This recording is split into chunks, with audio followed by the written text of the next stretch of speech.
Welcome to this DelfStack tutorial video. We will learn how to add bots to your Discord server.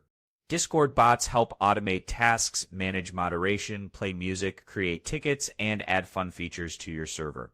To add a bot, you must be the server owner or have the manage server permission. To add a bot, I shall show you the easiest way. Just click on your server name, then click on App Directory.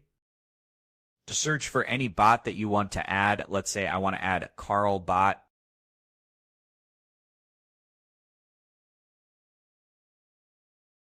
Just click on the bot you want to add,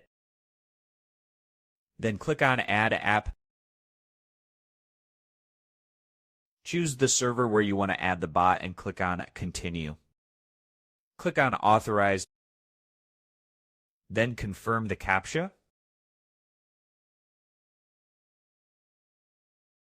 Click on Go to your server, and that says we have successfully added a bot.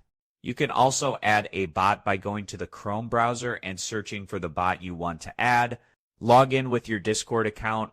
Many bots require setup commands or configuration through a dashboard, so be sure to follow the bot setup instructions and activate its features. Adding bots can greatly improve server organization, moderation, and user experience when used correctly. We just learned how to invite a bot to a Discord server, authorize permissions, and verify the bot is added. We also completed the basic setup to start using it. Thanks for watching, and don't forget to check out the next DelfStack tutorial videos.